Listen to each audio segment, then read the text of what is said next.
for glory, but Ebuggy pays the bills. Welcome to the No Name RC podcast. Get ready for some serious bench racing. But be warned, we speak our minds, express our thoughts, and sometimes things can get a little rowdy. Hate, and he just was influenced by the hate coming from the left, the hate coming from the right. And let's get back to more club racing and less of this grabbing racing. It's hard not to be arrogant when you're always right. You know? See what I mean? That's exactly why people call you arrogant, Max. You may not agree with everything we say, but it's definitely worth a listen. And our pick, can you stop whatever you're doing? Join your host, Lefty the Great, with co-hosts and guests as they get together to chat RC. Hey, after that race that I watched this morning, I have to talk about it.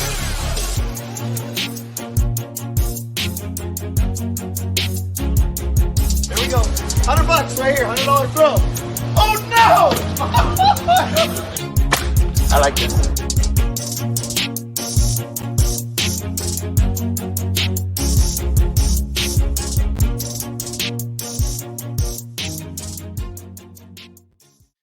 Yes, Nitro's the glory, but Ebuggy pays the bills. What's going on, everybody? Welcome to episode number 287 of the No Name RC podcast. I'm your host, Keenan White, aka Lefty the Great. As you see, no co-host, but I do have two guests on, two co-hosts that helped me out this weekend. And this podcast is all about Ebuggy. But before we get on and we get talking about it and I give you a little introduction, we have to say thank you to all of the NNRC squad around the world. We can't do this without you guys. Thank you guys for all the support. It is greatly appreciated. Also, a big shout out to the patrons and YouTube members, the NNRC Patreon and YouTube membership. You guys go the extra mile and help support the podcast financially. We greatly appreciate your support. If you wish to join the Patreon or the YouTube members and just help out the podcast a little bit, as little as $5 or a month, helps us out a lot. You get perks such as early access. You will get early access of this podcast and other perks that we offer as well. Links for that on the written description of this podcast. Also, we can't do this with the awesome support of these companies.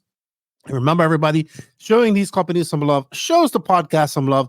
We have links in the written description, affiliate links, coupon codes, all that stuff, so you can save some money. If you don't have a coupon code or affiliate link, just say, hey, I heard about you on the No Name RC podcast. They are Invisible Speed, High Tech RC, Corsatec USA, Sidewinder Fuel, Mayako, Beach RC, Techno RC, Clinic RC, Stacked RC, Racecraft USA. Big shout out to Elite RC Productions as well as Donovan RC. You can find links for all of that right below in the written description of this podcast. Also, a big shout out to our drivers, the official No Name RC drivers, David Runnefolk, Robert Battier, Alexander HagBerg, Matty G, Pekko Evening, Una Hotnan, and Mason Fuller. We also have some affiliate and partner companies that we partner with. I have links for all of them in the written description of this podcast. You can save some money or just use some of our affiliate links, and it helps us out a lot. Check it all out in the written description of this podcast. All right, so as I said, this podcast is all about Ebuggy, and you know what that is? The EFRA Ebuggy or EP powered, electric powered buggy European Championships happened this past weekend as I record this in Montpellier, France. Now, those of you that are familiar with Montpellier, they have the GP every year in February. In fact, Ricardo Berton won it this week. It was a very exciting race, and it came down to the wire. So they had the Ebuggy Championships there, and I watched it this weekend. The coverage was by RC Racing TV. I did post links up for it in the No Name RC podcast socials. Davide Angaro won it overall. It was a dominating performance for him. But these two guys that are joining me were there also, and one of them was very fast, and I think he could have got second. So I have my good friend from Portugal, Joao Figueiredo, a.k.a. Litos, and Ricardo Monterio. I've known these guys for a couple of years now. As you guys know, I've been fortunate enough to go over to Portugal to the IBC race, and I just spent 2 weeks over there this past year. And Ricardo and I became friends, and obviously Litos and I have become friends. So I always told Ricardo I want to get him on the podcast because he kind of likes this type of stuff and geeks out on it. And it was really good because they were giving us information that only you would know if you was there. So it was really good to have them on. It took a little bit of time for them to get warmed up, but I think they did a good job. Unfortunate for Litos, he was very close to taking a second. We talk all about that. They let me in on some secrets that they saw, things that I didn't even know was going on. Or Max, by the way, because he didn't help have. He hasn't told me anything about this. Secret stuff like tire stuff going on and all this stuff. It's not secret, but I guess out in the open now. It was a great chat with these guys. I appreciate their time. And it was a pretty good podcast. We're coming off that great podcast with Tom Rinderneck. Sorry, I should know his name properly. And I think that was pretty good as well. So a great chat with Joao, or Litos as I call him, and Ricardo. I think we're going to have them on some more. Definitely as they go to these European races. They're always going to the European races. It's always good to get some good insight. Before I go on any further, we do have to pay some bills. And we have the Dakota Slideways Midwest Nationals coming up July 13th to 15th. This is their ad. If you guys are interested, this is a cash payout race. You do not want to miss this. And they are holding this at the in Aberdeen, South Carolina, at the Aberdeen Fairgrounds, I believe. They've been doing a lot of promotion about this. If you're looking for a race to check out and you're in that area, go check out the Midwest Nationals at Dakota Slideways.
All right, so a big shout out to the guys there that are hosting the Midwest Nationals Dakota Slideways. If you want to find out any more information for that, I'll have a link for that in the written description. You go to facebook.com/Dakota Slideways.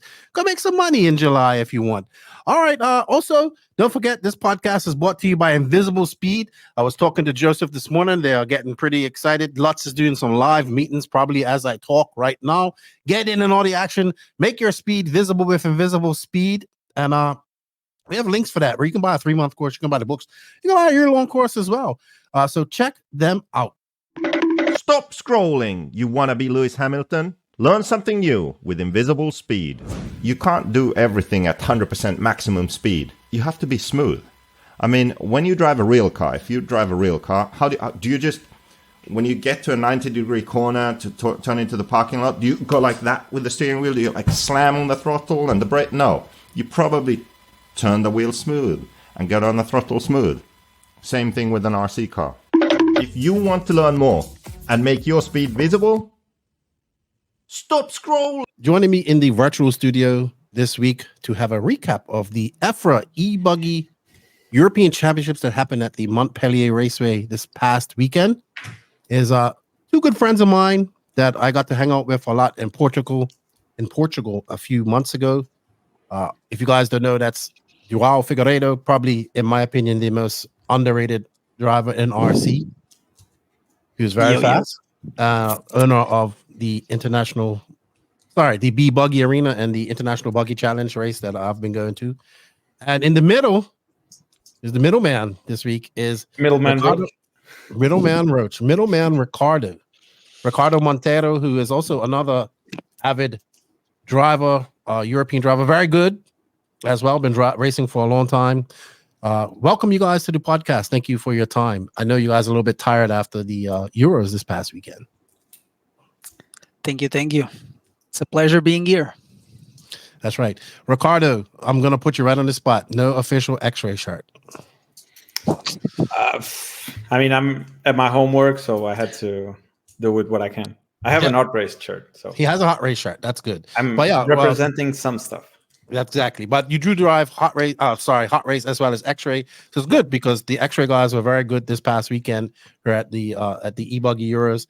A little background about Ricardo and Litos. Both of you guys are second generation racers. Your dad raced. Obviously, your dad's in charge of the association. Ricardo, I've met your parents, your mom and your dad, very involved in the association.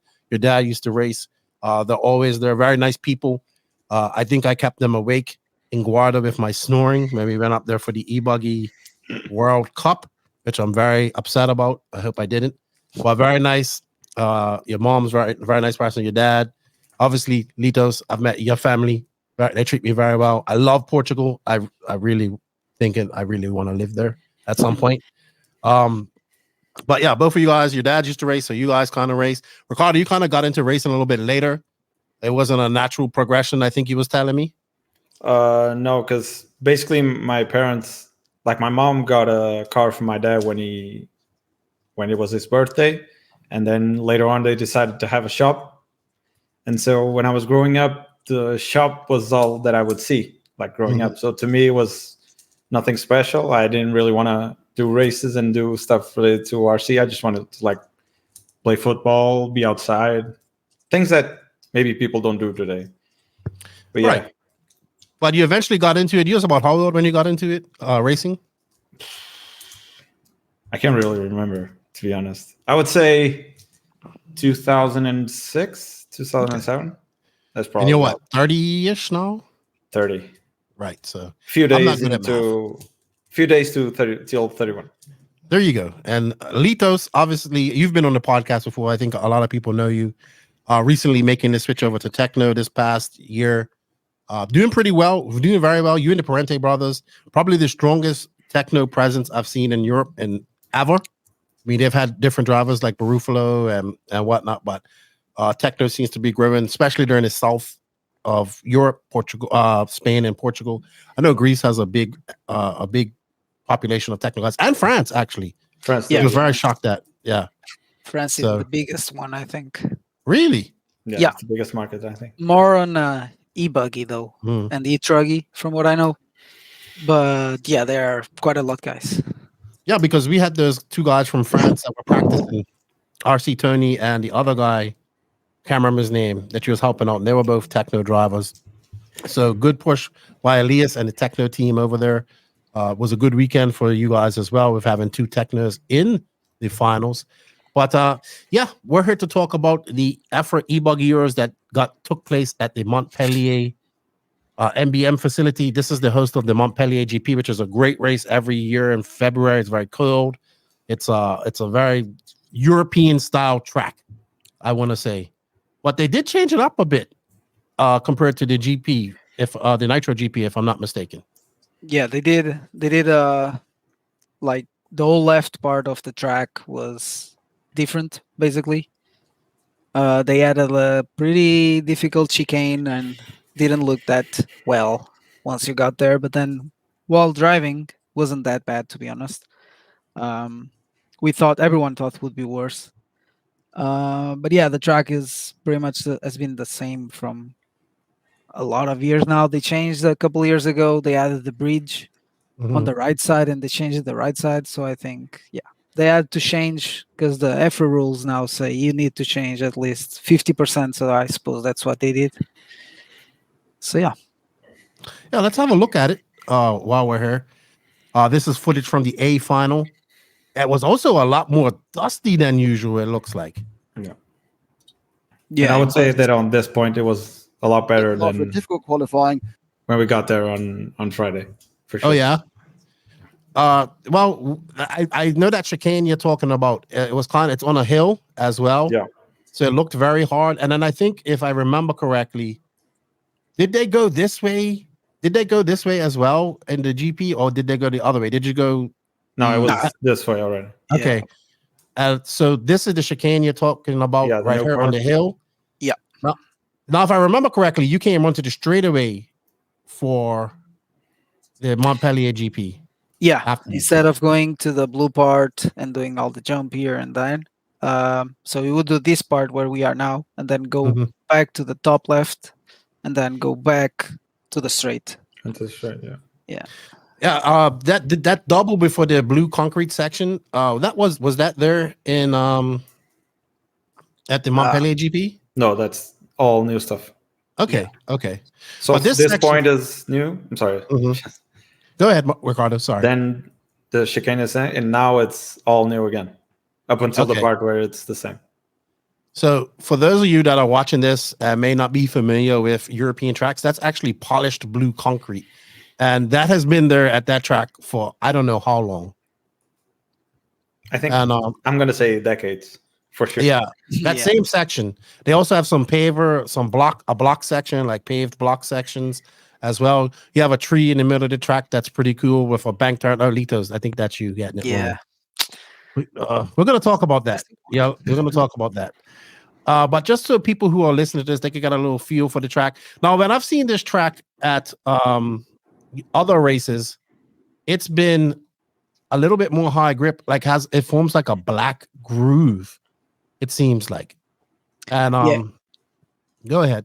Yeah, normally it does, but I think this race was kind of different from what we all the people that haven't been in Montpellier during the summer didn't expect this, right? Because we always go there on February where it's cold, rain, you have nitro cars running as well. And it gets like to a point that is just blue group, like eye grip, like we use clay tires. And this time we got there and it was like dusty, hot. The grip was like you have and you don't have grip here and there. So, I mean, it was pretty different, to be honest. But yeah, normally they just get it like oil, I suppose, but this time they didn't. They put some oil on the track normally. So for the Euros, I suppose, it was just completely different. We used like medium tires. We never used that in Montpellier. We always go like through, let's say, hot race white, super soft, and soft is the maximum. It's already when it's hot, and we pretty much stick with the clays for the whole run. So here was different. I don't know. Yeah, and at the GP, the Ogo tires were really fast. So while were they? While Berton was on Ogo, and he finished what? He finished 10th. So I guess the Ogo tires weren't the tires to be on this week at this race. I think it was just different circumstances. Because how hot was it? Oh, it was hot. 20 something, I'd say. Yeah, I would say between 25 to 28 degrees Celsius. Okay, so 80 to 90 degrees. Yeah, should 85 to 90 degrees in Fahrenheit. Yeah. All right. Yeah. What was your thoughts on the track, Ricardo? I got there, and it didn't look that like loose, to be honest. But there were some parts where if you walked the track, you could feel that they were like super soft. So, for example, we had the first round, and we could immediately see that there was no grip. Everything was like dusty. Because actually, I don't know if you can see on the video, the X-ray tents were on the right side. So on the two double sections, you can see that the X-ray tents were like there. You can see it, the hoodie and X-ray. After like one round, we had to cover the tents with the black tarp because basically everybody was like coughing dirt. Yeah, covered in dust. Yeah, for sure. Okay. So did the track change much throughout the day, or did the weather kind of just stay the same throughout from morning to day? Was it a little bit cooler in the morning? I think the weather, apart from like the slight sprinkle that we had on Saturday, I think it kept pretty much about the same. The only thing that they made different was we had the first round, which was like super loose. And then afterwards, they decided to put brooms on each marshal spot, and we started brooming the track. And then with how hot it was, the dirt actually packed up and gained some grip. All right. I did see guys sweeping the track quite regularly, turn marshals in between. So I was just shocked because I've never seen it so dusty before. Litos, what was your favorite part of the track and least favorite part of the track? Well, I didn't really like the new double after the new chicane, like on the left part. I think both of those jumps, like the table jump and the double, were not really good because there was no momentum. Like you had to really shorten up both jumps. So yeah. And then the chicane, to be honest, sometimes it felt like was super good. The new chicane on the top left. But I think the part that I really prefer is just like coming down the straight, you do the whole big corner going behind the three, and the whole jumping section, which is pretty difficult, to be honest, because you get like there with a lot of speed and so on. So you need to just take it easy some places. But that whole section, like starting from here, where we are seeing this part, and going behind the tree, like these jumps here, they were pretty good. I mean, if you get them pretty well, it just feels nice. And then going until the chicane, like here, I think that's my favorite part, to be honest. The chicane, it's like one lap you like it, the other lap you don't, because it's like you either get it. Land. Yeah, it depends like if you get it right or not, to be honest. I had some like there's a video of me doing some laps in my Q4, I think. And there's like you can see the lap I enjoyed it doing it, and you can see the lap I didn't. Because like the car goes wobbly or it goes straight. So but yeah. It's on a steep angle too, because that's all elevated and on a very steep angle. I mean, yeah, it looks hard. Like if you don't get it right, you're just gonna slide on. Yeah. And then you have the off-camber part, and then you have a tube, which was pretty big. At the start, we were hitting it like pretty hard, I would say. Yeah. So you had to really be careful. You had to start preparing for the section right before you jump the double. I also saw, like, as you got through the chicane, like, I think when it went up to its highest point, it was a big hole there, and that caught Ronnefolk out in one of his finals or one of his qualifiers. I can't remember what I saw. And that, I saw it catch out a lot of people as well. Ricardo, how about you? Favorite and least favorite and favorite part of this track? I was hearing Joao, and I was gonna say pretty much the same. I would say right after the two, like the section of jumps on the right side, like doing that small right turn, going over the bridge, going down up until the double, I would say it just feels super nice. I would say it's nicer to do it when with the old grip. The cars just feel like more planted there, but still, when you did it nicely, it was pretty good. And least favorite, I would say, probably the new small jump and then double jump right before the. But it looks so easy. Yeah, but maybe that's why it's not as fun. I mean, it looks easy, but you really have to prepare it well, like and then like before the small jump, like the table jump or whatever that is, that left corner going downhill, it's super sketchy. Like one time the car would turn in great, the other time would just push you like understeer. So it's like, I don't know, that part was just, I don't know why they did it, to be honest.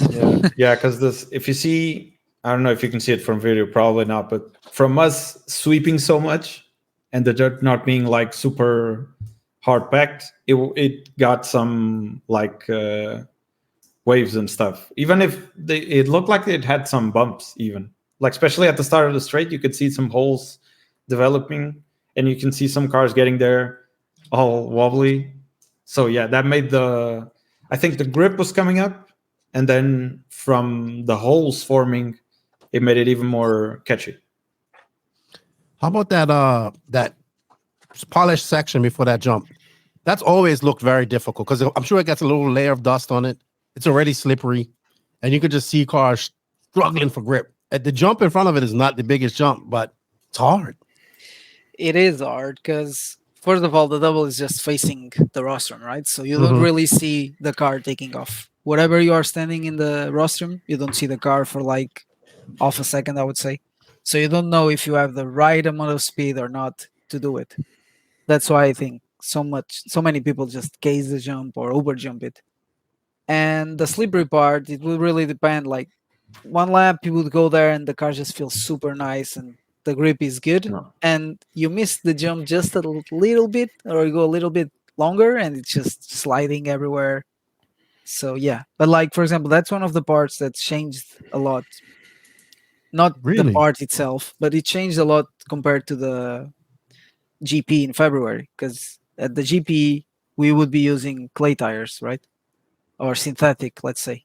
Yeah. And the grip there, like I remember at the main, I almost grip rolled like 2 or 3 times In the blue part. in the Yeah. blue part. Yeah. Yeah, because So with the synthetic, you have a lot more traction for non-dirt sections. yeah. So and it, I mean, during the main, I remember was getting hot. The grip was super high, so the tires were warm, and you get there and it's like a full Sharpie 90 degrees corner, you know. But yeah, it's that part is kind of sketchy, especially like we didn't race it, like I think Ricardo and me at least we didn't. On Sunday, it sprinkled a little bit, so I'm pretty sure the people that drove on with those sprinkles, they would begging for help there, to be honest. Oh, I could imagine. It's so Yeah. slippery. And then, like you said, it's the face of it. You can't see it, No. right? So you're jumping blind. And on top of but that, it's always been there. Yeah. And on top of that, it's e-buggy. I mean, I don't know for Joao, but at least for me, the feeling is never the same. I must admit, the nitro cars look like they were getting. I mean, obviously the track's different, No. but with the weight of the e-buggies and whatnot, they just look like like some of the chicanes were. The drivers had to go through there so slow, especially those 180s that are after that section. Like in the nitro cars, them guys were able to drift those cars around that pretty much. When I remember, because that's one of the sections that stays the same. But in e-buggy, man, it was like they were crawling going through those sections, like literally like driving up on the pipe going as slow as possible and stopping people from going around them. I think that's one of the issues of not having, first of all, nitro cars running, because you don't get the oil on the track, so it doesn't get smooth. And I mean, e-buggy is always like, if you don't, it's like Ricardo said, if you don't have a good feeling on it, everything feels like sketchier on the first touches on the trigger, let's say. Yeah. So you want to have, like most of the people that drive e-buggy nowadays just came from nitro, right? So you always want the clutch feeling, let's say. Everything smooth at the beginning, no snappy things. So I think like on e-buggy, if you don't really get the rhythm well, just messes you up. That's why you would see some people crawling the pipes, some people going wide. Yeah, it's messy. I think it was just a byproduct of how the weather was and how the track was. Because I'm pretty sure if we had nitros there at the same exact time, they would be slower than e-buggy. Really? I believe. Yeah. Okay. Because normally you don't have enough. You have a lot more forward traction with e-buggy. Okay. What were so I guess first Euros for you well, not first Euros, but first 1/8 scale Euros of the year. It's been kind of guys haven't really, besides the Montpellier GP, there hasn't really been a race where everybody's gotten together since then. Obviously, unfortunately IBC got rained out and whatnot. But what was the atmosphere like? Were people excited to see people? I know like you guys haven't seen each other for a couple of months, but how was it? While over there racing, like racing hasn't even stopped in the USA, right? So them guys have been hit, you know. Joao, you've been to the USA twice this year. Yeah. So you've been racing steady, but to get all the best of Europe there, what was the atmosphere like? I mean, it was good, to be honest. I think most of us already met the week before or 2 weeks before. Right, the warm-up. At the Nitro warm-up. Euro warm-up. Yeah, I think they were just missing a couple of guys. Ricardo was not there. Burak was not there. Who else? I think 1 or 2 more guys weren't there. So But I think the atmosphere was pretty good, to be honest. It felt like, like I've been racing so much since January, February, let's say, that I almost forgot the European races. So we got there and I'm like, okay, I need to rush because I need to take my spot. And then I remembered, oh no, this is by nations. So I don't need to get my spot. My spot is there. I just need to choose which one I want, right? But yeah, I think the atmosphere is good. People were getting along pretty well. It feels, it's always nice, like it's e-buggy. It doesn't feel as like so tense as it is on Nitro, I would say, because everything feels like such, quieter. Like no one is talking. You can shout. You can do anything. But yeah, everything. I think it went pretty well. The organizers did a pretty good job as well on that. The referee and everything. I don't think no one can say anything regarding this weekend. So was Stetson the referee? What was Stetson the referee? It was the one that did the world. Stetson, yeah, Stetson. Yeah, Stetson. Thought I heard his voice. Ricardo, first big race for you with the X-Ray team. I guess Ronald Falk being there. The X-Ray team stacked. You know what? Max Gottsman needs to change his colors because his car looks too much like Ronald Falk's. But you had the whole X-Ray team. Yeah, Ronald Falk was there. What was that like for you? It was pretty cool getting to meet the guys again. Obviously, I was with Davey at the GP when he started with the 1.8 program. We already worked a little bit there, I would say. I would give him like the things that I felt were going good just to get him up to par.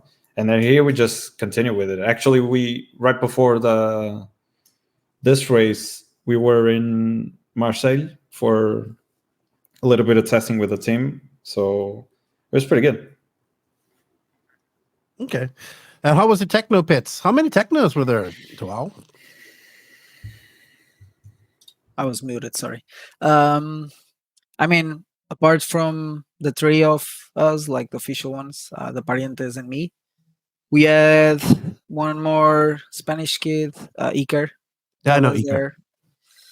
And there were quite a lot of guys. I didn't know where they were until I started like walking around the pits because we were pitting like on different areas, right? We're most of us were pitting on their country and not their team.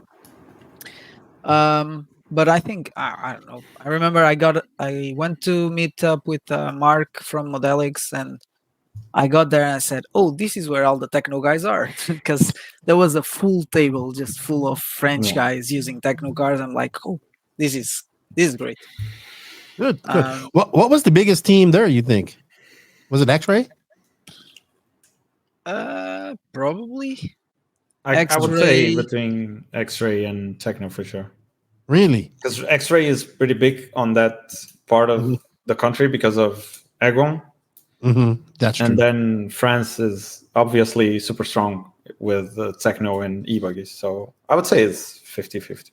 I don't know if there is like a chart saying how many there were. They normally do one. So I'm not sure. None of that info out, unfortunately. NeoBug used to do all that stuff. Yeah. All right. So this race started when exactly? What day did it start? Friday. Oh, okay. Yeah. But you guys got there what, Thursday or Wednesday? Well, I got there Thursday. Ricardo got there I got there on Wednesday night, I would say. And then slept. And then in the morning I drove to Marseille to be with the X-Ray guys. All right. So Friday was practice then. You had free practice and regular practice. We're looking at the ranking list. No big surprises here.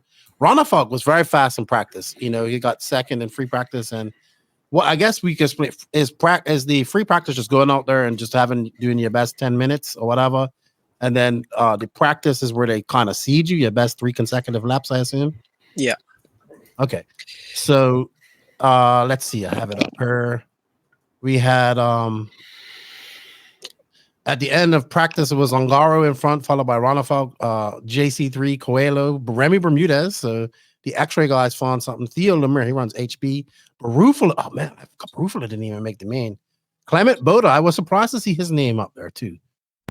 Barkin Killick and Joao, you was on in 10th, followed by Elliot Boots and Bolito.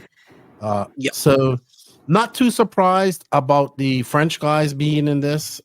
Maybe Clement Boda a little bit, because I know he's more of a 10 scale guy. But a little bit of surprises in practice with Robert was on in 24th. And Noah Ben Mohammed, who was in 20th, but he would show up for qualifying day. Which, did you guys start qualifying on Friday as well? No, we did it on Saturday. All right, because there was you guys kind of sped up the program as well because weather was coming on Sunday. Yeah, we were scheduled to do like 5 qualifyings on Saturday, but the weather was like looking so bad that they speed it up like to make just 4 qualifyings and take only the best 2 out of 4. And we did already 1 A main on Saturday, or 1 full main for everyone on Saturday, because I suppose like they wanted to make sure we would run just at least 1 in case it would rain out on Sunday. So yeah, that was it. And then on Sunday we just did 2 mains. That was it. Right. So they had a LCQ from the B main. So I think they took what was it? I think it was 12 cars in total that went through. Yeah, 12 for each. And then the first, I mean, this year it wasn't the first, but the first B final served as the LCQ. Well, no, I think they just did a LCQ because they had 3 B finals. Yeah, but I think, I don't know if it was last year or the previous year, the first final would be the LCQ. No, I think it's like we normally do mains warm-ups for every main, and the B main warm-up is normally the LCQ. Oh yeah, so that's since they didn't do the warm-ups for everyone, they just made like the LCQ in the middle of like the whole main schedule, and then they redid the first main just with the B main guys. Okay, so going into qualify Q1 on Saturday, you found something, Joao, because you went from 10th in practice.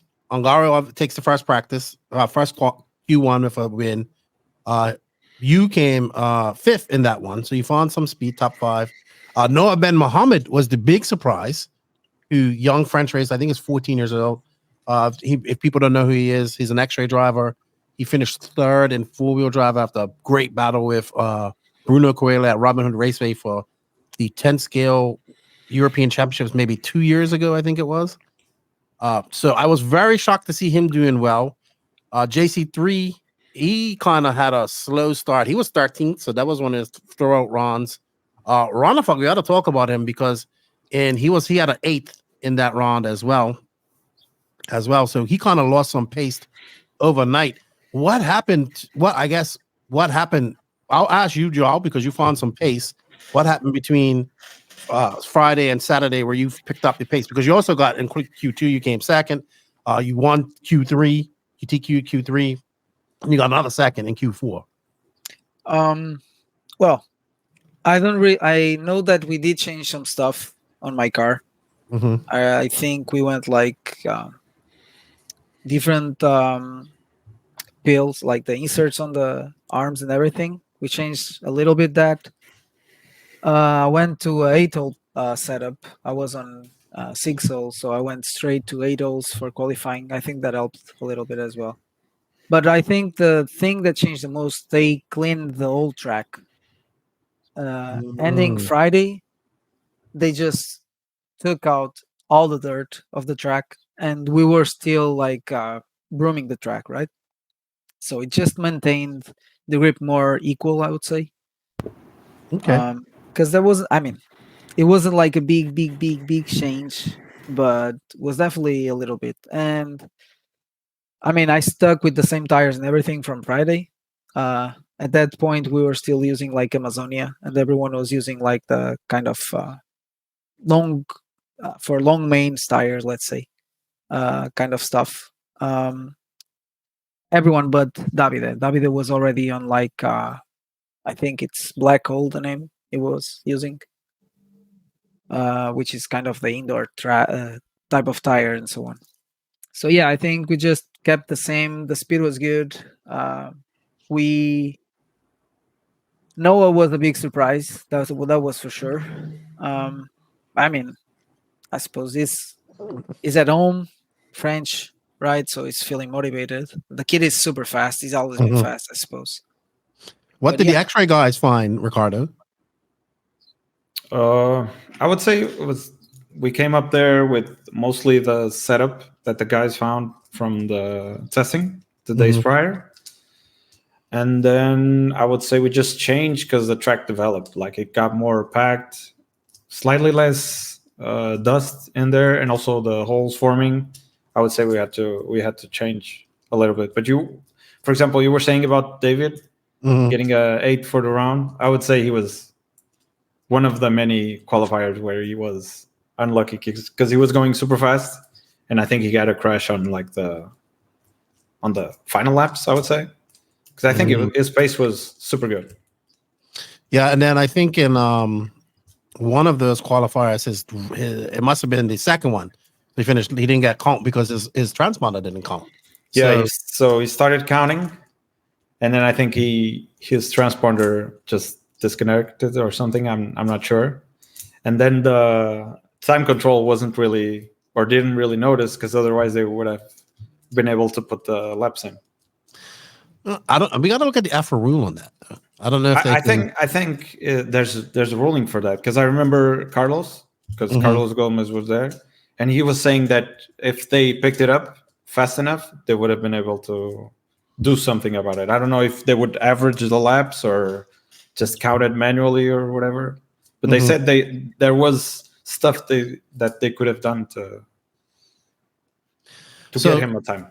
But we have it's weird because we have these two young French guys. I don't know how far away Noah and Remy Bermudez live from this track. France is a big country. Remy is local. Okay, so because his dad is one of the organizers. So yeah. Okay. So no real surprise there. Noah Ben Mohammed, good to see him out here doing some 8-scale racing. Like he's a 14-year-old kid. JC3, shocked to see him down and not taking, like, I'm expecting this fight to be between, no offense, Litos, between Ongaro, JC3, and Ronald Falk, right? And Canas, he got his best finish as a third, right? In the third round of qualifying. So he was a little bit off pace as well. Bruno kind of steady. His best finish was a third. Barkan's always fast in e-buggy. But I have to say, Burak not being in that top spot, Barufalo was on 18th. Burak was in 21st after everything. Even Robert in 17th. And I know Robert doesn't like e-buggy. But, and Boots, who's been on a very hot streak, finding himself down in 11th overall when it after qualifying was done. So a bit surprising there. Parente, Daniel, and 8th. I think it's a good thing for him. Polito's got to start winning some of these races because I know he's fast enough to do it. He's very fast. I think it was actually his first Ebuggy Euros. Okay. Or his first probably Ebuggy race or something. Because he just got the car this year. Because I remember speaking with his dad and him past few years, and they always would say, "Nah, I'm never getting an e-buggy. I'm never getting an e-buggy. Those stuff like that stuff are dangerous. The lipos can explode and this and that." And out of nowhere, he got like a third at the second qualifying, just behind me. Let's see what he got. He did. He got a 3. So, Joao, you was feeling it, man. I mean, you had a 5, a 2, a 0, and a 2. So you was flying. Yeah, you know what is fun? I did the first two. I got 5th at the first. I got caught up with some back markers, and I think I lost, I would say, like 1 second, 1.5 seconds or something. So that would be like second to third, not close to Ongaro. For the second one, I was already speaking with Nicola and my dad and Robert, and we're like, okay, I think I can get closer to him, but I'm not sure if we should change tires already or just keep the same. So we kept the same for the second one. It was a cleaner run, let's say. But still, like, I think I don't even know how much, but like the difference on that qualifying was like 3 seconds from him to me or something. So I'm like, okay, this is gonna be hard. So I think, yeah, I did like 5:16.3, and he got like 13.3. So that's full 3 seconds. I'm like, where can I get that? And since I was already like for sure in the main, I think I was one of the first guys, if not the first, to go on Sarah soft, and the things just clicked. Like the car was on rails from that point on. And yeah, I got like the TQ on that Q3 for like a couple tenths. I'm not even 2 tenths, sure. I think. Yeah, because we both messed it up a little bit, but I think I got the better hand, I would say. And then going to Q4, I'm like, okay, I need to take that one. And starting off first lap, I lose like 2.5 seconds on the first lap. I'm like, no way I'm getting this. And then I don't know, the car was just so good to drive. Like everything was. That's where you kind of flipped on the straightaway, right? Yeah, like Yeah, I first remember lap, opening the qualifying, it's like there's a bump, boop, big flip. I was sliding. I remember I was shouting to my dad, I can't believe this. Why? And yeah, and from there, I think after that, so I did a 36.9 on first lap, right? We were doing 34s. And after that, my worst lap was 34.6. So I just started clipping laps, and no one else like was doing 34s as consistent as we were, like me and Davide. So yeah, I mean, I don't know, something just clicked. The car was amazing. We did small changes. I think from first quali to second, we did change a little bit the car as well to make it more easy. But yeah, it was just, I don't know. Car was crazy good. We did some different stuff from what we have done in the past. I think that helped, especially going wider body on the car. So yeah, I had somebody ask about that too. They sent me a picture. One of your fellow Portuguese guys who live in Bermuda goes, "What's this e-buggy that Joao is running?" I said, "I don't know. Maybe they got a new e-buggy because you had a very wide body on there." So I don't know how much you can tell us about that. We just did like some 3D printed stuff. Mayfield already used it at Silver State. He tried the last qualifying, and I had a chat with him and the guys, and they said we could do that. That would make the car more stable. So yeah, it did the car much better. Can you elaborate on what you guys 3D printed? I mean, I got, to be honest, I got those 3D printed side guards from Cana's mechanic. He did because he used to drive Techno, and he had the whole mold and everything for that. And we were at the Spanish Nationals the weekend before. I was marshalling at the practice, and he just came with like this plastic bag and gave it to me. I'm like, "What's this?" He said, "It's the side guards." Oh, nice. So yeah. So they're 3D printed. Yeah, mine are 3D printed. I think the ones that Ryan used are 3D printed as well. How are they holding up? Really good. They did the whole event. I thought they would break up or, get a little bit messy, but they're pretty good, to be honest. They lasted. Every single techno driver in the USA is going to want these 3D printed sidecars. Was that the same mechanic he had with him at the World Cup? Yeah, same guy. Monterio, you were no slouch. I mean, you kind of beat some fast French guys here. I know probably not the performance that you want, but you ended up being in, I had it right here. C final, 36 overall after qualifying. But you're in front of Renault Savoia, Jordan Lott. Some fast guys here you was beating. Thomas Musso, who's very fast in e-buggy. Just going through some of the names here. How was your race going? Tell us a little bit about that. I mean, I had a bit of a surprise when I got there because I thought I was going to just race and be with the team and stuff. And then I ended up actually not pitting, but doing mechanic for Bruno. So then it was more like using my runs to test stuff or see what would work better or not. And then doing the best we could for Bruno's result. But I think it was pretty good. I felt pretty good driving. Maybe I was not the fastest, but I I mean, talking with the guys that were there, even Joao, I think, can say it. The car was looking good on track. It was just the driver needed to be more punched. You know, there's a funny story of us. We are last round of seeding, right?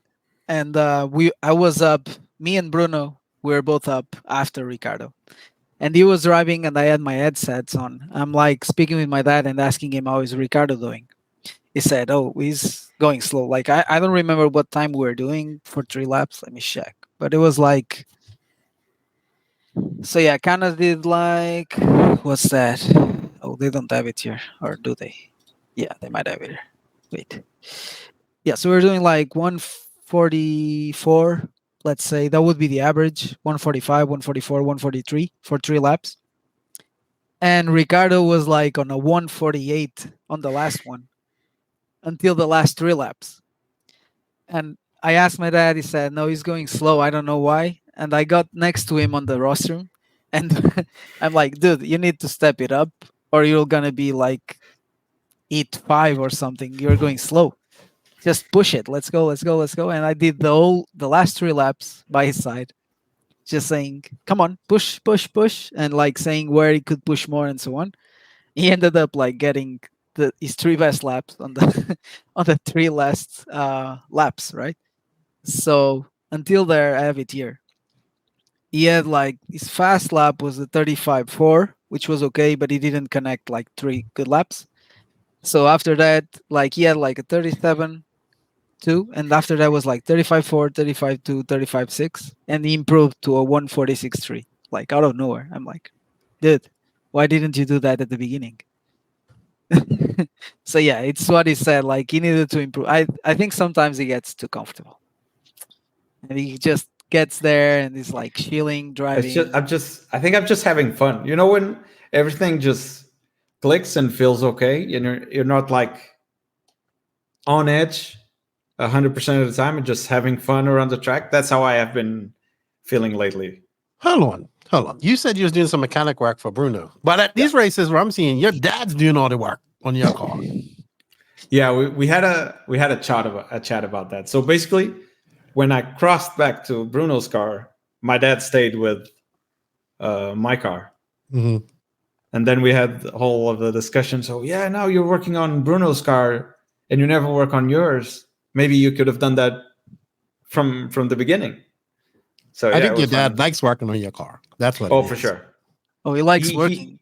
He was asking everyone else if they wanted a mechanic because he felt like he was doing nothing. He said, "I'm gonna do a CV. Do you need a driver? Do you need a driver? Do you need a mechanic? Do you need a mechanic? Do you need a mechanic?"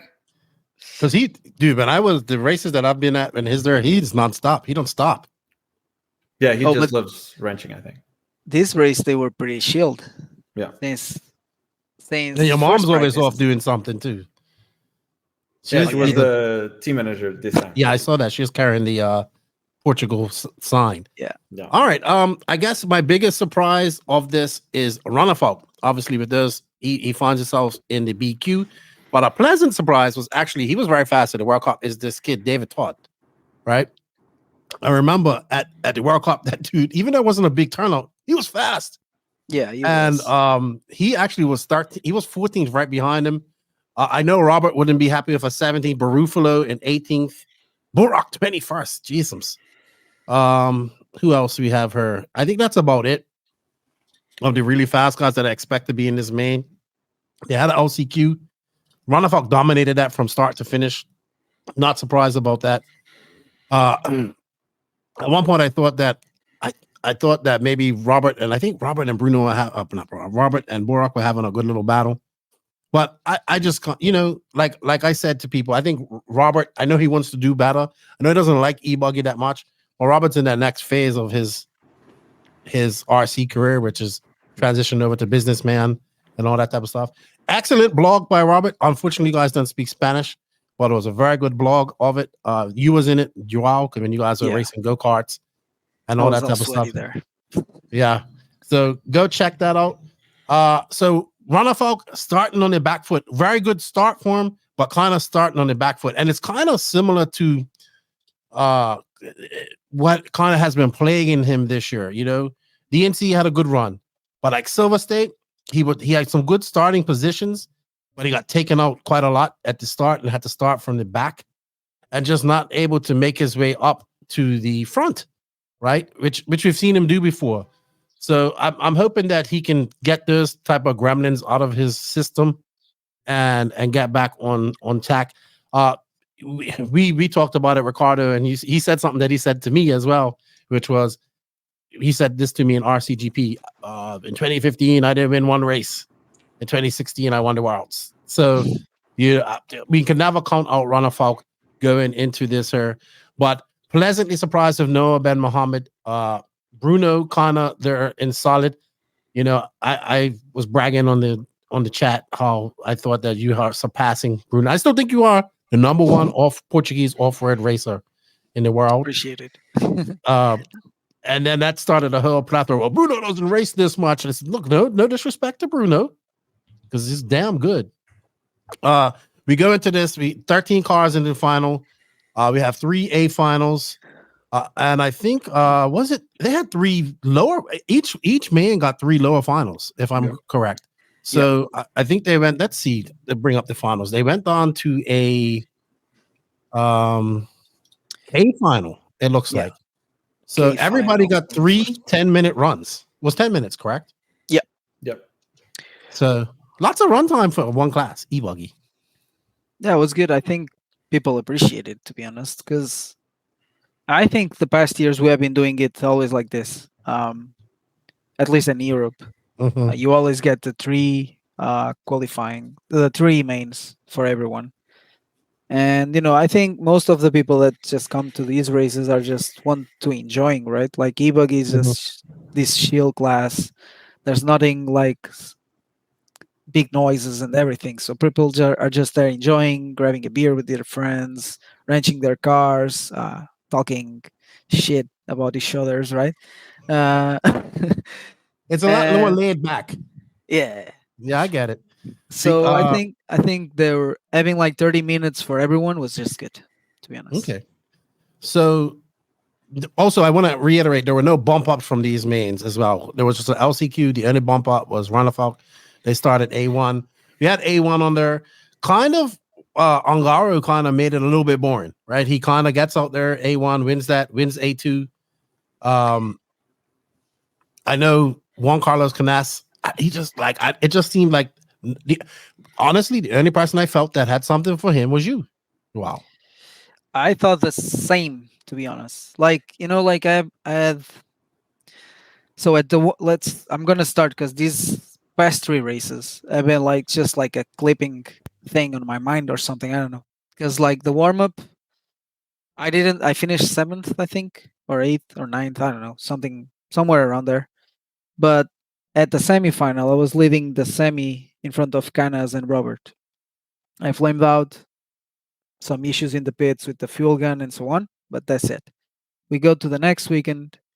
I'm like 4 seconds off Canas in the 45 minutes main in his home track.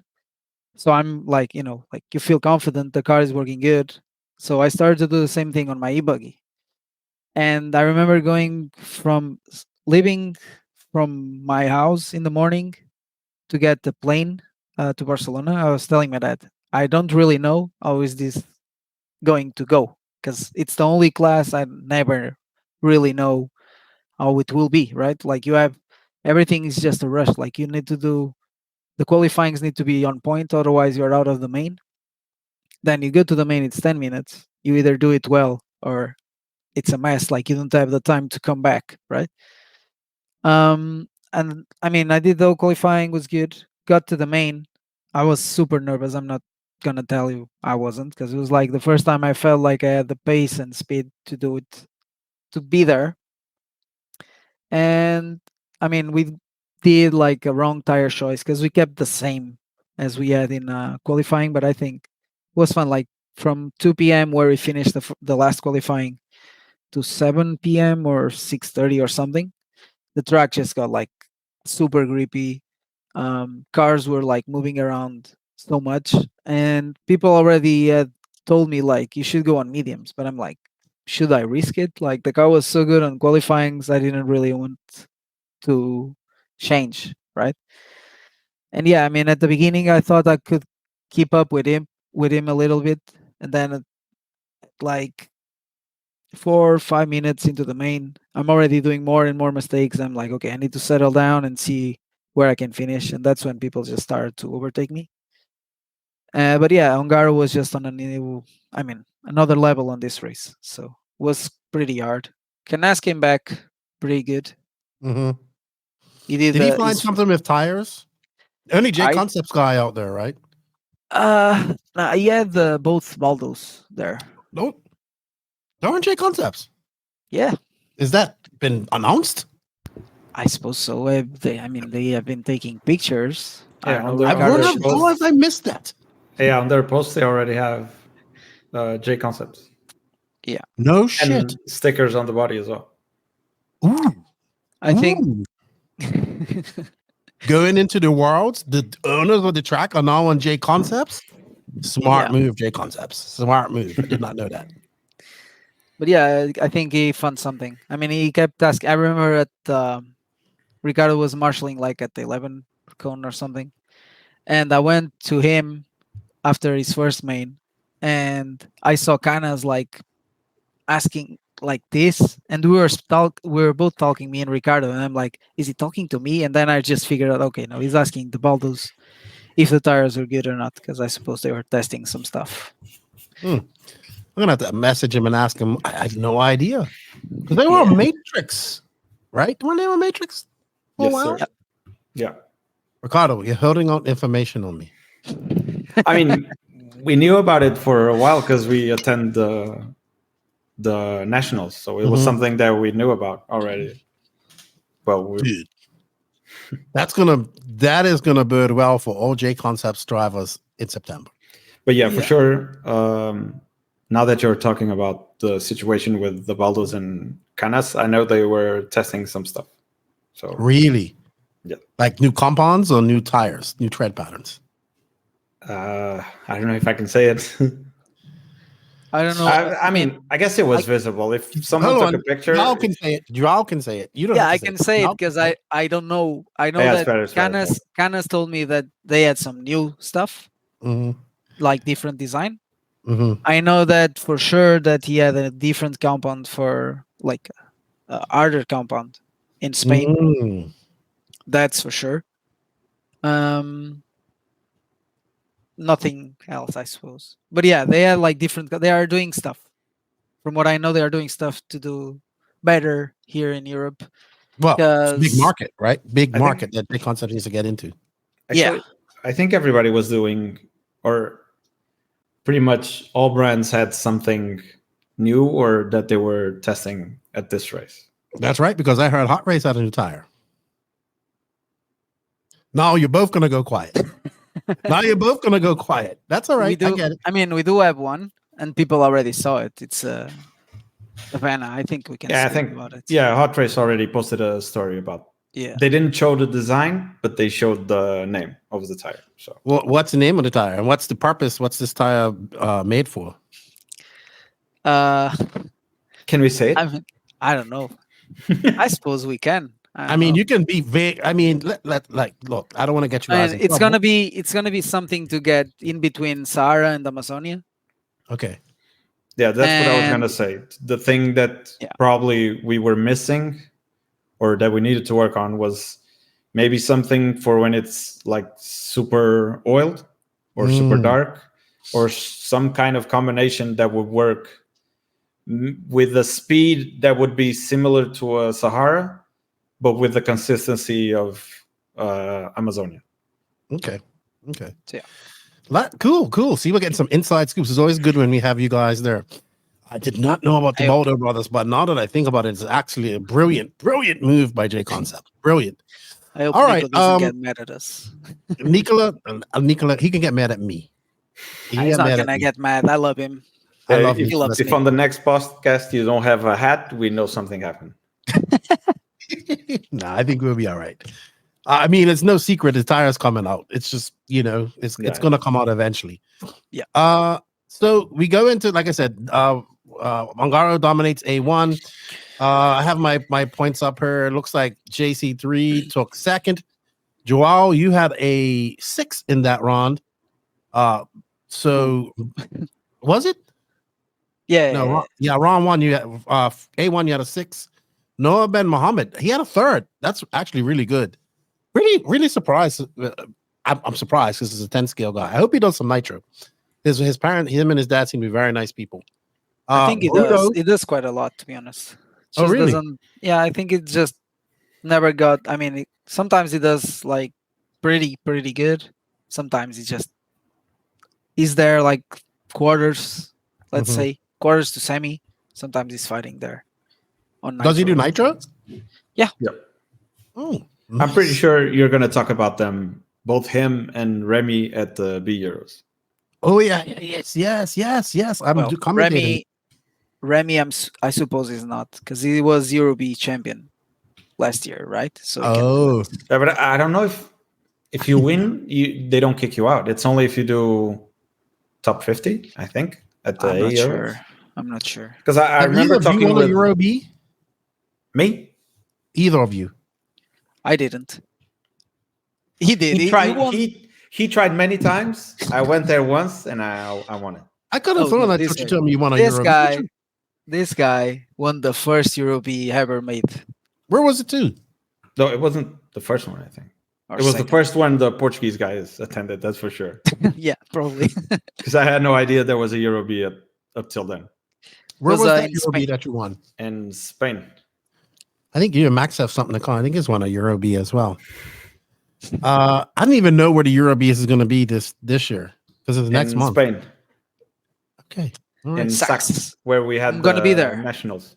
I'm going to be there. I'm going to be there virtually. I wish I was going to be there in person. I'm going to try and speak. Is it the RC Racing guys doing that? Yes. RC I'm going to try and sneak in to have a chat with you then. Sure. All right, A1. Let's get A1. We see that happen. A2 comes up. Ongaro wraps it up. I mean, nobody had nothing for him. He's just out. Like this type of track, it's going to be very hard to beat him. Yeah, he's just like the old. We spoke about this, like me, Robert, Nicola, and Pecco as well. We were speaking, and it's like he found something that no one else has found, like the connection he can have with the car, tires, the feeling on power, and so on. It's just something that for us is super difficult to get, right? Like I would say the closest I got to that kind of connection was my Q4, because it's like I wasn't really feeling fatigued to do those laps. And that's the closest I've been to him, because of course, like Q3, both of us had mistakes, but Q4 we were like at maximum level, I would say. But yeah, he found something, and it's just eclipse laps like this. How about Matrix? Have they found something? Are they catching up to everybody now? They are developing tires. I know that you guys bitter enemies at Hot Race, but they seem to be doing pretty well. I know isn't he on them? Polito on them as well. Yeah, and Noah was on them. Noah was on them. Noah was on. So they had some success this past week. I think they had something at this race as well. Something new. Yeah. Oh, well, let's talk about it. I mean, I can't be sure because I don't know, and we were not close by on the tents. But I heard they had something, probably compounds, I would say, because I think tires they were on the known stuff that they normally run, like Nebula, Black Hole, and stuff. But I'm pretty sure they were working on compounds. Okay. Go ahead, y'all. You wanted to say something? No, just I mean, I think the tire watching. If you watch like the past from Davide, you see like the AKA tires. I tried those before, and it's like you don't really have a lot of side grip, but you do have a pretty comfortable car overall. I think Ricardo drove AKA for a while, so he knows that as well. And going to Matrix, I think it just suits his driving style. It's more or less the same thing. It's like it feels like they don't really have a lot of side grip, so he just can slide the car around the corners like he likes. And like the forward traction of those are just good. And I mean, especially with his driving style, it's like it's a only different level to watch. So yeah. Yeah. A2. So a battle run for you, Joao. You got a, where is it? Thirds. You got a third. Second was JC3. Coelho got a 4. So it was, it was Italy, Spain, Portugal. Noah Ben Mohammed, that was his throwaway. Barkan got an 8th. I'm just looking good through there. Remy Bermudez was actually 5th, so not bad for him. Boots kind of just not in that top 5 pace all weekend, it seemed. Unfortunate for them. After coming off some very good runs. Rana Falk starting from the back of the pack. He had a 7th. Theo Lemer, the other young French guy, he had a 10th. Polito. Barton's probably a surprise. Coming off a victory here in February. I don't know that they were trying the Infinity car for like the Ebuggy one because they didn't have one. Okay, yeah, so maybe it looks like. I mean, was he trying a different type of car altogether? I think the front end was the same, looking at it from the track, but I cannot be sure. Maybe they're just testing with layouts and stuff just to get a feel for it. But yeah, you could see, like checking a little bit from the guys from the A final, you could immediately see which ones were like struggling going around the track, and then you could see the ones that were like more smooth, or that it felt that things happened more naturally going around the track, and then you immediately knew which ones were faster. For example, Joao was looking super smooth. I mean, not smooth, but I'm never smooth. Yeah. You could see. I wouldn't describe your driving style as smooth. No, for sure not. But you could see that his car would do anything needed to be fast, I would say. Mm-hmm. Maybe the car is not like cornering smoothly, but he has a lot of steering, so he does everything fast. And on Gary, you see that everything is smooth because he just has a corner speed. And for example, with Ricky, I didn't see it at all. I would always see his car like a bit twitchy, like doing like sometimes with a lot of steering and sometimes not enough. And you could see that with Berkan a little bit. And then I think that translated into Burak being like struggling a lot. Boots, I mean, I don't think he was driving the way he knows how to drive because of how the car was around the track, Yeah, I spoke a little bit with him throughout the weekend, and I remember after the qualifyings, I was telling him, like, I was marshalling on the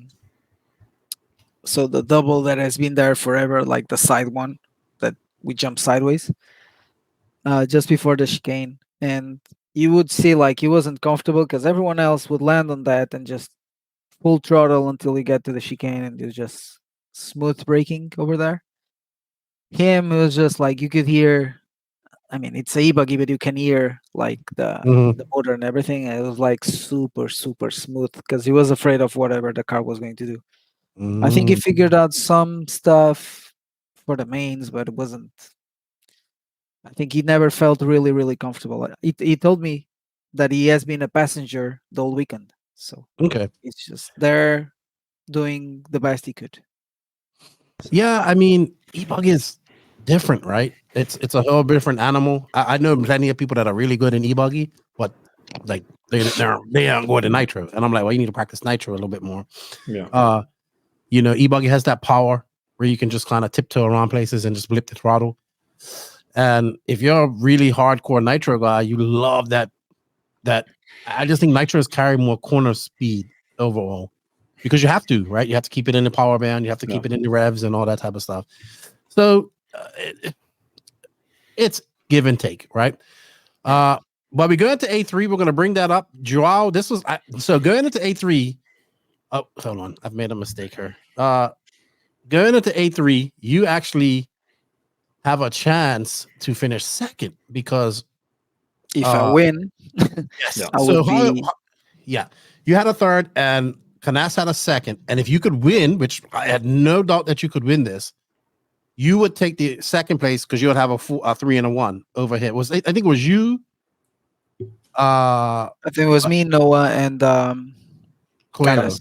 Yeah. And Canas. And Coelho, Yeah. too. Because Coelho couldn't finish second. He could have finished second. That was his best He- result he could do, I think. So going into this, and then I'm like, oh no, they had to call 10 minutes for you. Yeah. So tell us a little bit about that. What happened with your car? So basically, we went out for the warm-up lap. We were doing just 1 or 2 warm-up laps. I don't know. I don't remember. And landing the big double after the blue concrete part, I just lost steering on my car.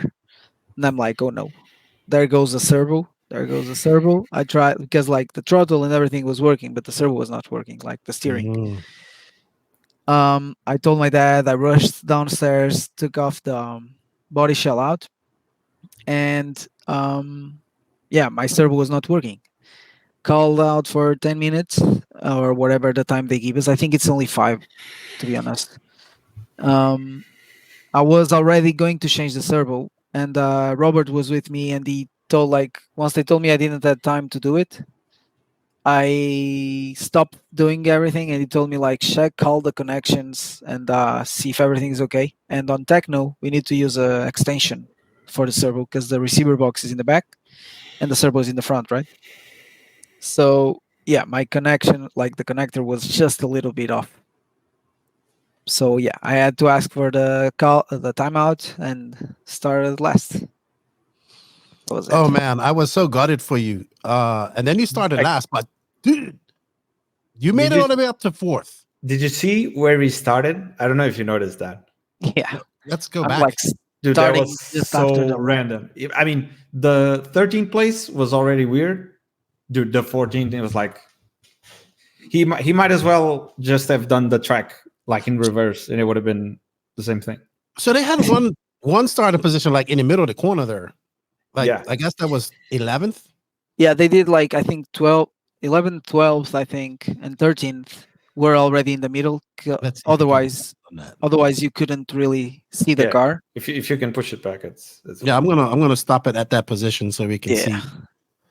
And then 14th was like after the corner. Yeah, so 2 corners behind. 14 Let's would see. be there. Wow, that was 14. Yeah, that was 14. Oh my goodness. So yeah, You're I like was half starting lap there. down. Yeah. Yeah. And then, I mean, I was up obviously like 4 seconds, it says there, 4 or 5 seconds or whatever. I got lucky. People like, I want to say a big thank you to all the guys, to be honest, on those mains. Because those guys that were not fighting for top spots, most of them didn't really made like a hard time going around them. Some opened up, like Berkan, Pariente, and I think Ricky. They all opened up for me because they knew obviously I could fight for at least second. But yeah, I think I did a good charge, to be honest. Dude, I saw you coming through. I was like, because you had that orange body one. I was like, oh, he's coming. We got Noah Ben Mohammed, who's out leading right now. He's got Canas, and I want to say that is Bermudez. Yeah, Bermudez made a mistake, I think. And Coelho's just there ready to pounce. I really love that part of the track, that corner right there. Yeah. This was actually probably the best A final of them all. Canas is just kind of biding his time.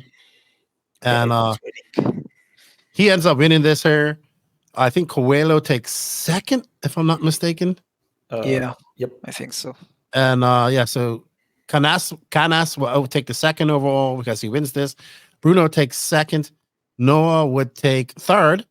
Barkan would take fourth. Joao, you would end up in ninth, unfortunately. Remy Bermudez. I think I got up to Bermudez and he crashed in front of me, so game over there. Yeah, but impressively fast. Unfortunate for you. Not the position you probably earned all week. You definitely were and I think. All right, it was very hard to say because it was Angaro was just he looked to just be so much faster than everybody, but you were the second fastest driver there, in my opinion, and that was a hard position to be in because Noah was fast, Canas was off a little bit, I think, not as fast as he usually is, but you were like by hands down, I think between you and Noah were the two fastest guys there besides Ongaro, in my opinion. Yeah, I think Cana's at the mains. I mean, he did his Cana's thing, right? Like, he just got up there and showed up why he's one of the best in the business right now. He's doing the old school Robert. Yeah, coming back. Oh, you But mean yeah, coming back from behind the pack? Yeah, because for years, Yep. for many races that Robert won, you could see that Saturday he was not really his day, and then on Sunday he would like instantly get it on, and then went on to win European Championships, World Championship. Yep, that's Robert. 2017, he did that in Sweden, if I'm not mistaken. So unfortunate for you, but otherwise a good race, good showing for X-Ray. We're looking at some of the brands here, because good old middleman Max did some good notes. He's very excited about Noah Muhammad, Remy Bermudez, Parente, and Lemire. I guess they're all very young racers and doing well. We had 4 X-Rays, 3 S-Works, 2 Technos, 1 AE, 1 Mugen, 1 HB, and 1 Infinity. In electronics, it was 4 Corsatec. Kind of not surprised. France, Adrian is from France. Hobby Wing, 3 Hobby Wings, 2 Reds, 1 LRP. Elassie has electronics. Yeah, it's basically Corsatec made, so Gotcha. it's same thing as Corsatec. We just changed the whole showing, like the cases and everything, to yellow. But yeah, same software and firmware or whatever. Everything is the same. We had 1 Coyote that was Ronafalk Tires Hot Race. 5 Hot Race drivers in this final. 3 Matrix, 2 Seismic, 1 J Concepts, and 1 Ogo. So was rounded out with the major brands in who was the 1 AE? Hold on. Ongaro. Why am I an idiot? I forget that he drives for AE sometimes. It's like 1 AE. Who is that? Of course. There. Wow, we had Car up there. He looked pretty good. Wow. Car was good at the warm-up, nitro warm-up. I'm glad to see that young man racing some more. But I sound like an idiot. Who was the 1 AE? Winners. We have winners, and there's Ongaro. This goes without saying. Coelho. I think a great 3rd place for Coelho. He barely does any of this 8-scale racing. I assume he's going to be at the Nitro European Championships in Italy at the end of July. He was at the warm-up already, so okay. Ben Mohammed, amazing run for him. Figueiredo, he has you as one of the winners, only driver to beat Ongaro after round 1 of seeding. Losers, though, I have to say, unfortunate for Ronafalk, this was not a good race for him. And I know he can, so I'm kind of like, I'm a big fan of Ronafalk, and I've gotten to know him. I would be not surprised if Ronafalk wins the Nitro European Championships in July. Like, it wouldn't surprise me. I think he had a good run at DNC. He needs to get that first win under his belt. And I think the confidence will flow after that. Burak Kilik not making the final. And I would say Barufalo not making the final is 2 other surprises for this as well. Because Barufalo's, been doing okay with the WIRC. Burak would definitely not be happy about making this because he should have been in this final, in my opinion. Yeah, especially after Barkan. Yeah, Barkan was doing well, or decent, I would say. I think he could have done better, to be honest. As they both have been doing super great the last races. We've been all meeting up. I don't know. I think Burak has been a bit off with the work or something. I think he just finished that part. So he posted something saying that now he's going to be full-time RC. So okay, so he finished his apprenticeship because I knew he was doing a body. Something like that. Yeah, apprenticeship for learn how to paint cars and fix auto body apprenticeship. So maybe he's going full scale into this now. And then medium, we have Polito. Like I said, Polito always in the main, but kind of at the back. He's way faster than that. I think, and Boots, I think, was medium too. After such good results in Nitro, having an 8th, not bad, but not great either. I would say. I don't think you guys can. I think we can all be in agreement with that. Any thoughts on that before we move on to another thing that happened at this race. Well, I think, yeah, those were surprises, like the Runfolk and the Boots. They're probably not up to what we are used to see them, let's say. Polito, I mean, I think it was a good result. I mean, if you think it's his first ever Ebuggy race or Euros, I wouldn't say race, but probably Euros. Because I remember speaking with his dad there, and they said, "Hey, it's our first Euros, so doing the main is not that bad." And so yeah, it's pretty good. And yeah, Burak for sure, like especially after last Euros, where he was fighting for the win, we would want to see him more up front for sure. So, but yeah. How about you, Ricardo? What's your thoughts on that? I mean, regarding Burak, I would say, like, to put it simply, I would just say he was too fast for the circuits. Track. Yeah. Really? With how because I mean, I'm pretty sure you've already saw him driving in Nitro. So you can imagine with how much power the Ebuggy has, he would be doing. I'm pretty sure I got caught with some rocks from his drifting around the track. So. Dude, he was like, can you roll back just like a tiny bit on the video? Oh yeah, I can. He was doing last B main. I mean, he was, yeah, that's good. Yeah, he was doing nothing, right? So he was having fun. I went there. Robert was driving, so I was there watching with Davide and Berkan and Nicola. All four of us were down there watching the whole race. At one point, we saw Burak and Marco coming together because Burak, on this part of the track now, where Kana's going, he was doing the whole triple until here. Really? Yeah. So that's one of the things that Ricardo is saying. Yeah, well, I don't know if they have, like, he was just jumping like the first and the second one, and then rolling the third one. Yeah. So he was doing like he was jumping that and landing in the middle. Yeah, you can see it on the video. Yeah. There So and he then was landing doing here. Yeah. So yeah, it was like Ricardo said, it was just driving probably too fast for the track itself. This track it's one of those that, like, even on at the GP, you need to be really smooth, really calm. Otherwise, you just get off pace and you lose like the momentum on the track, and it costs you like 4 or 5 corners to get into it again. So yeah, I think with him driving like he drives on Ebuggy, especially, everything is 2 times faster, right? So two guys are so punched. Both of them so punched. BeachRC.com, the racer's one-stop online hobby shop. Choose from all the popular brands and variety in stock with super fast shipping and great customer service.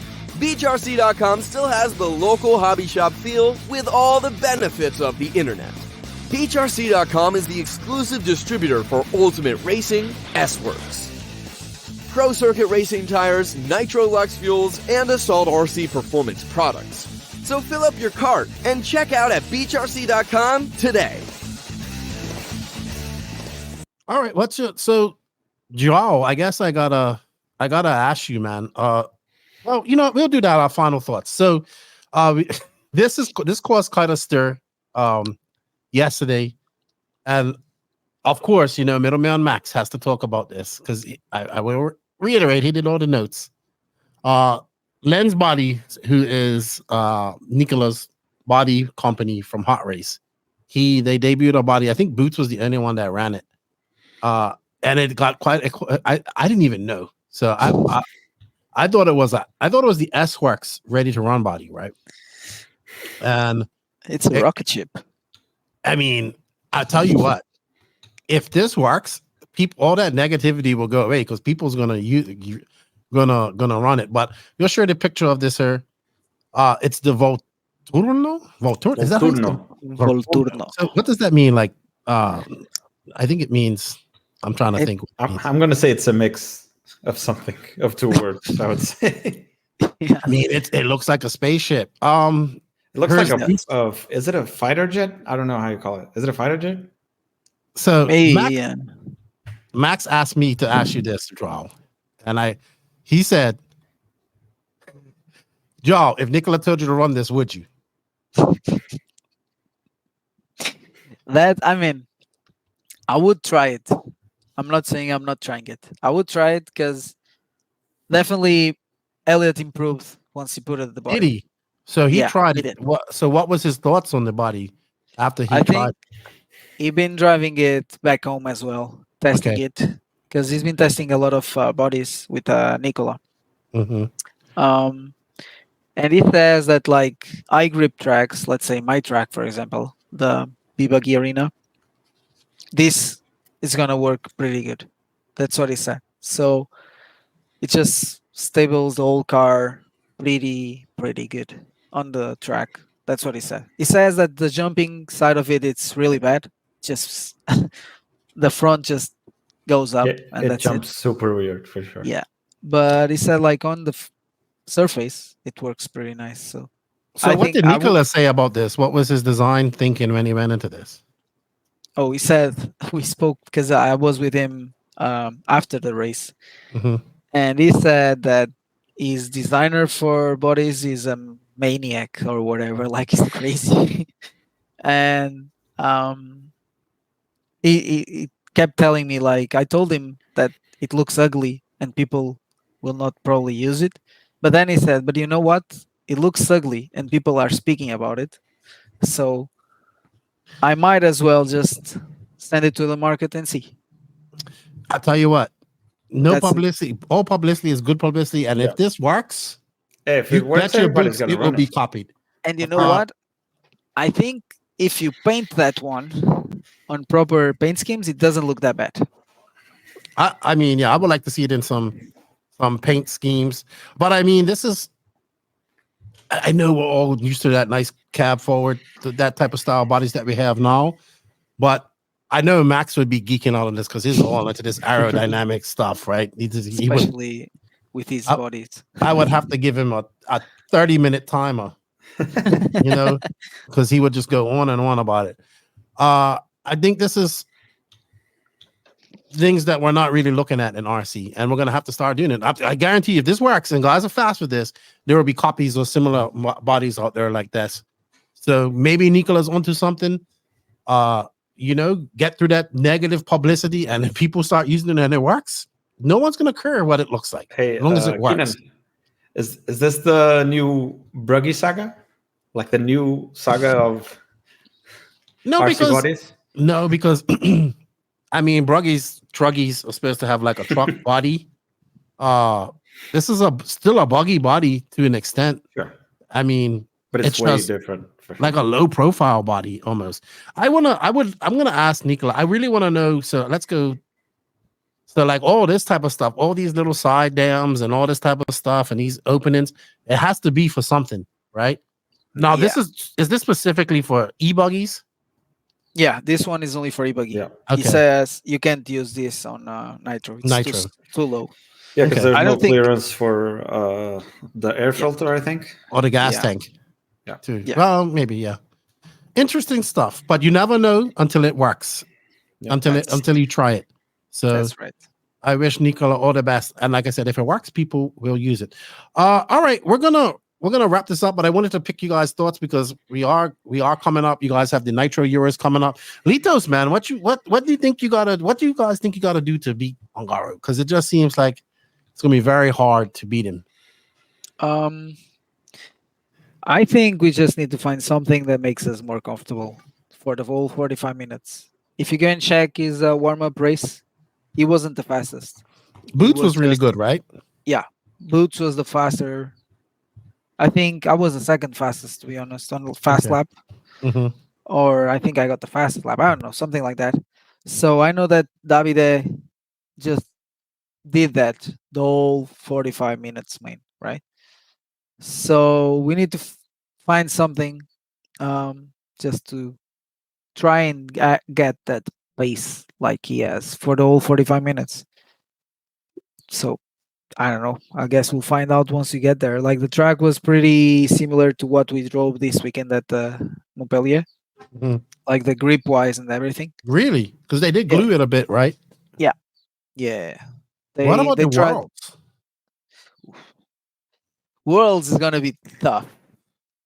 I mean, Ongaro is super, super good there.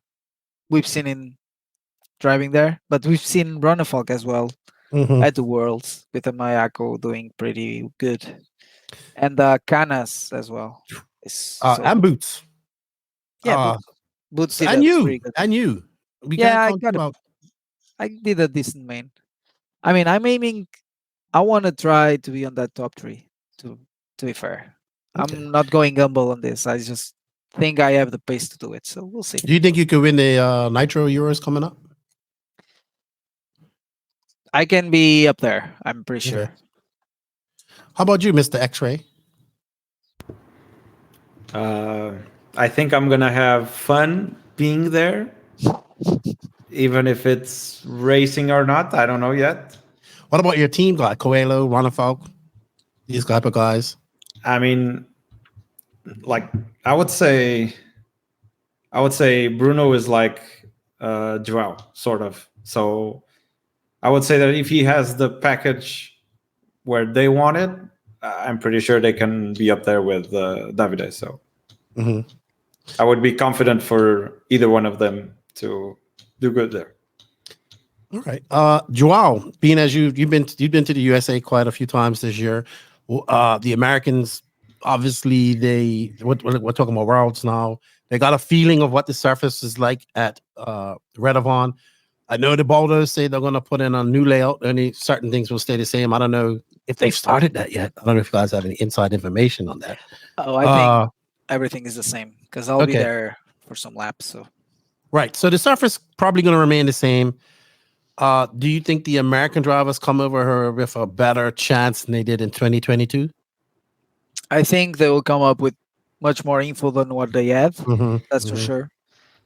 Because it has been a while since, like, until 2022 Worlds, it was like a while since they came to Europe, right?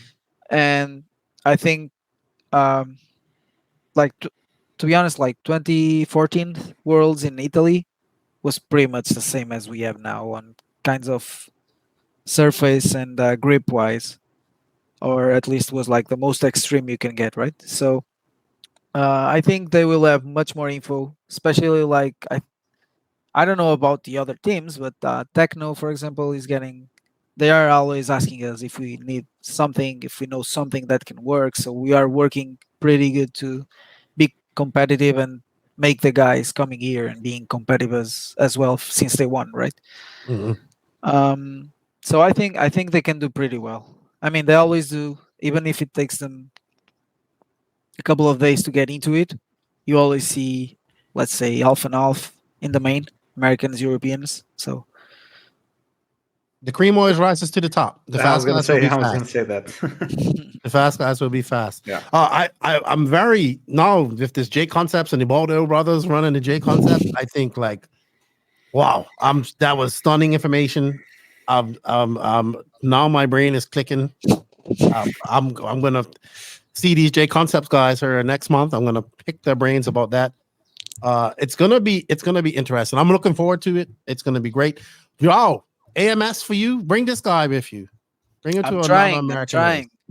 I told him if there is one we need to go is AMS. We have nothing in November, so we were supposed to sign up together, but to be honest, now I don't know anymore. So you guys will get. Trust me, you will get in because I want to go. It's not as glamorous as Las Vegas, where you went to the Worlds, but it's a good race. It's scheduled like an American, like a European race. It will be long. Like American race. I'm not going. It will be long. It will be long because there will be more entries than you guys get, and it's obviously e-truck and all that stuff. But it's a good race. I think a lot of I'm trying to get. I know Canna says it's coming again. Nicola says he'll probably be there, and that means Barufalo will probably come. I'm trying to get Davide to come. Robert's coming. Good. I'm trying to push Davide to come. I really want him to come to America. So we'll see. I like to see Boots come over as well.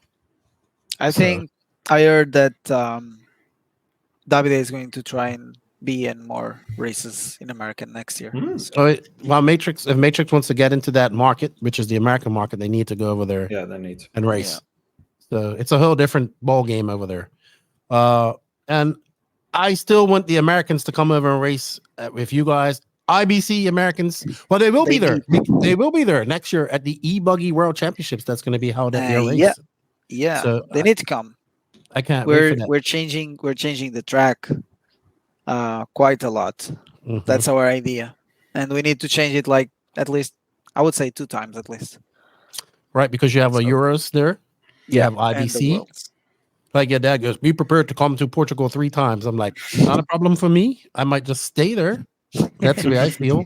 I think people will really enjoy Barcelos. It's a beautiful town. I enjoy Portugal. It's cheap. It's very cheap, very cost effective. I can't believe how cheap it is sometimes. And it's just a beautiful place. I enjoy it. I like Portugal a lot. And you guys your dad puts in a lot of work. Your parents put in a lot of work. The association puts in a lot of work. The Ebuggy Arena is a beautiful facility. And I think it gets me because a lot of people are like, oh, that track's so awesome. I'm like, well, come over and race. Come over and race. Yeah. You know? I know your dad still wants to put a roof on it, though. So I hope he. Oh, we are looking into it. Yeah. I know you told me his plan, and as I've gotten to know your dad, if he says he's going to do something, he's going to do it. We want to. I mean, obviously we have a pretty good amount of entries for the IBC this year, but most of them didn't show up because of the rain, right? Yeah. So we want to keep that date. So if we want to keep that date, we need to cover it. Otherwise, it can rain out again, right? Absolutely. So yeah, we'll see. We'll see what we can do. All right. I wouldn't say next year or in 2 years, but we're looking into it. Absolutely. I think people will enjoy the trip to Portugal. Fairly easy to get to, from Miami to Madrid to Porto to Barcelos. Very easy flight, easy trip. I want to thank you guys for your time. It was cool talking to you. Ricardo, thank you for coming on. And we talked about bringing you on her.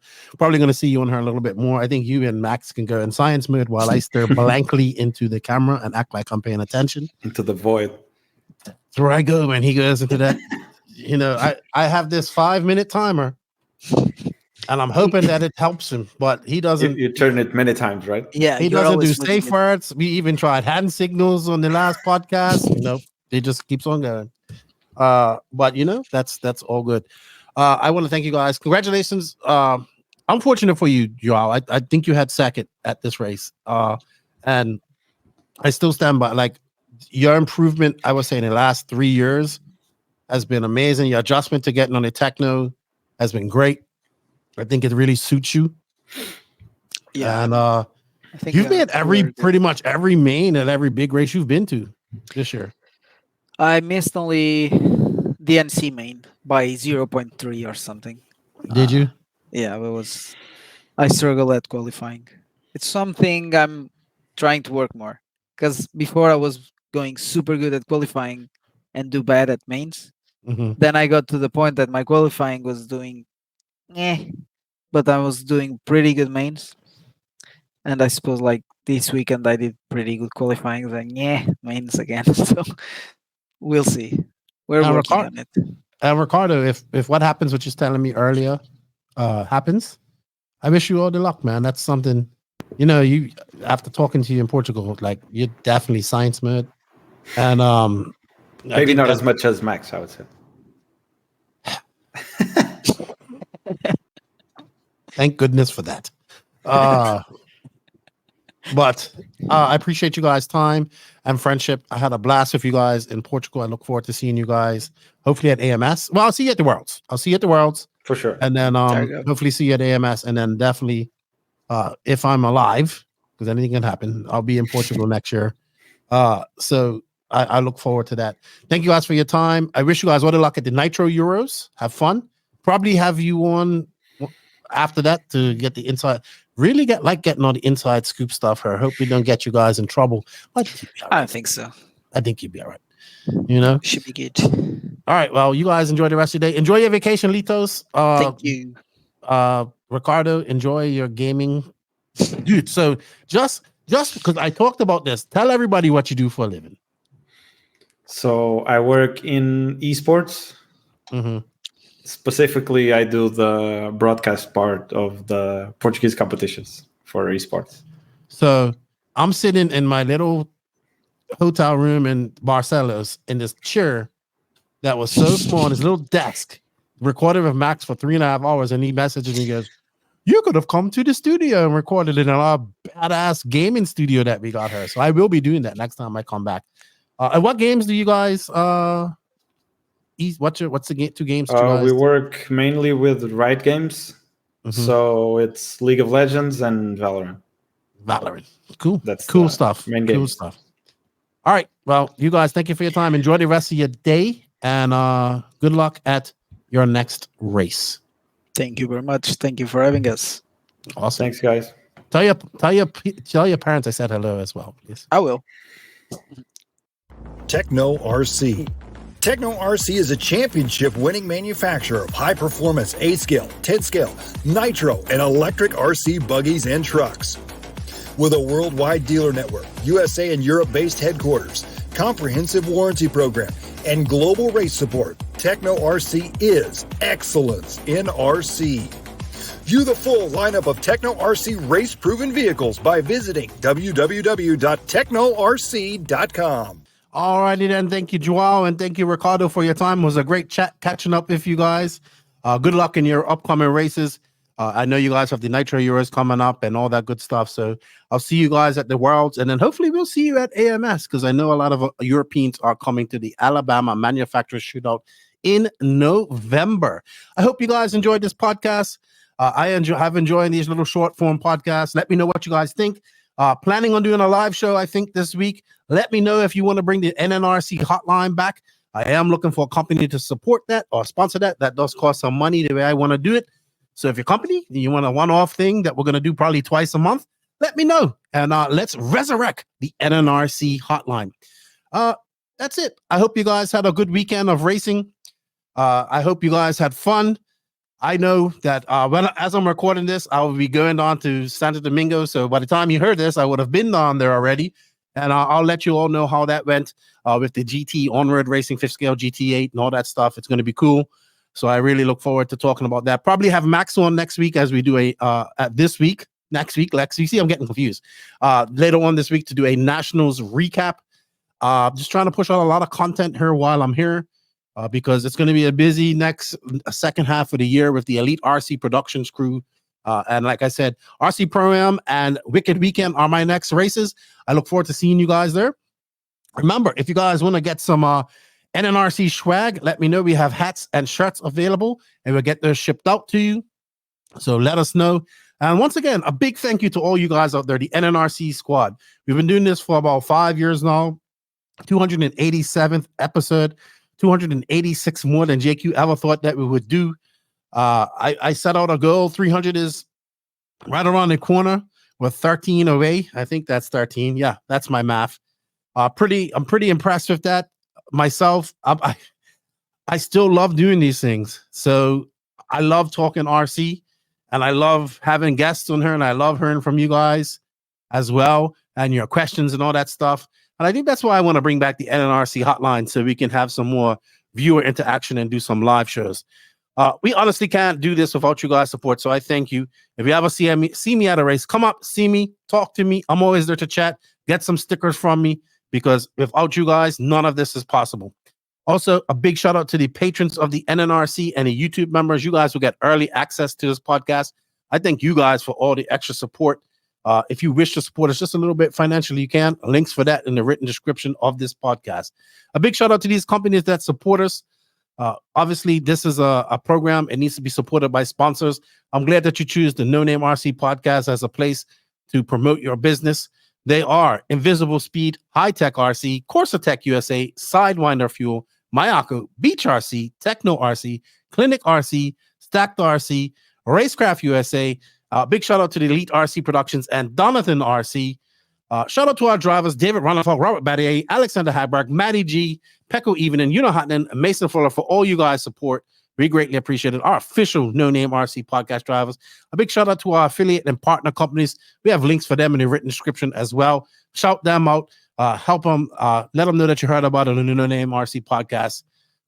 We'll be back later on this week with a recap, RC news, and all that stuff. And of course, we have the Raw Nationals coming up. My favorite race, one of my favorite races. So it's Raw Nationals, Euros, and a World. Those are my three favorite races to just sit off and watch and be a part of. It's the HagBerg race. It's the one race in the USA where they kind of race like the rest of the world with IFMAR start qualifying, all that type of stuff. It's going to be awesome. It's going to be at HRCR, beautiful facility. I look forward to the coverage. Unfortunately, not going to be there this year. I was there last year. And we're going to see who's going to be the Raw National champion here. Lots of racing coming up over the next. It's now June. So we're 6 months, right? So, yeah, we're halfway through the year. I just realized that. So we got another 6 months of a lot of racing going on. And I look forward to being involved in a lot of that. And, of course, like I said, none of that is possible without you guys. So with that said, Nitros to glory. Ebuggy pays the bills. Thank you guys for all the support. Lefty is out. And, of course, I didn't have this ready. You know I got to put that outro. See you guys later.